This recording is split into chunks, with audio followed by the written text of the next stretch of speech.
जय श्री गुरुदेव, जय श्री कृष्णा। आप सभी के मन मंदिर में बैठे हुए श्री कृष्ण भगवान को मेरा कोटि कोटि नमन, कोटि कोटि प्रणाम।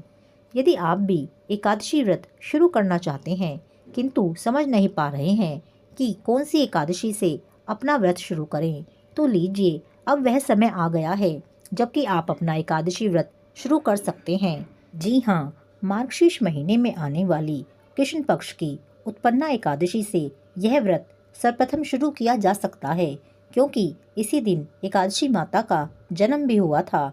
भगवान श्री कृष्ण ने अर्जुन को बताते हुए स्वयं कहा था कि हे अर्जुन, सर्वप्रथम इस व्रत को हेमंत ऋतु के मार्गशीर्ष महीने में आने वाली कृष्ण पक्ष की उत्पन्ना एकादशी से आरंभ करना चाहिए। यदि किसी वजह से उत्पन्ना एकादशी से सर्वप्रथम यह व्रत आप नहीं पकड़ पा रहे हैं, तो इसे वर्ष में आने वाली निर्जला एकादशी या देव उठनी 11 या फिर आंवला एकादशी से भी शुरू किया जा सकता है।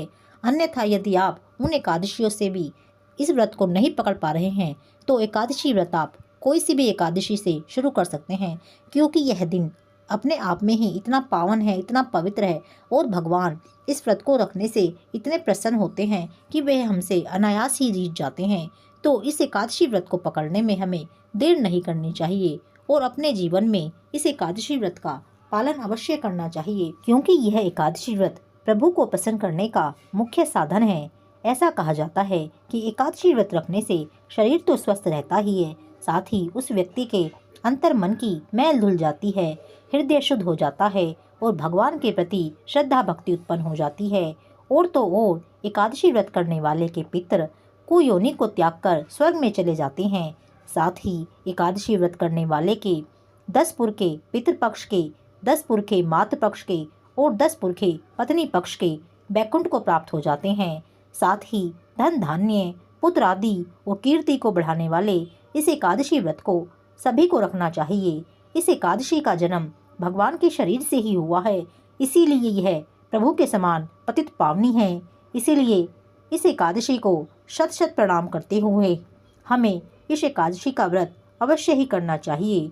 अब यदि पूछा जाए कि यह व्रत कितने समय तक रखना चाहिए, तो यह व्रत वैसे तो आजीवन यदि रख सकते हैं तो हमें जीवन भर ही रखना चाहिए, क्योंकि यह व्रत बड़ा ही महत्वपूर्ण है। किंतु किसी वजह से अगर यह व्रत आप काफ़ी समय तक नहीं रख सकते, तो इस व्रत को 3 साल तक तो अवश्य रखना ही चाहिए, क्योंकि एक वर्ष में 24 एकादशी ही आती हैं, किंतु एकादशियाँ कुल मिलाकर 26 होती हैं। इसीलिए जब हर तीसरे साल लोंद का महीना आता है, जिसे कि हम पुरुषोत्तम मास या अधिक मास के नाम से भी जानते हैं, तो जब वह महीना आता है तो उस महीने में आने वाली 2 एकादशियाँ मिलाकर 26 एकादशियाँ हो जाती हैं।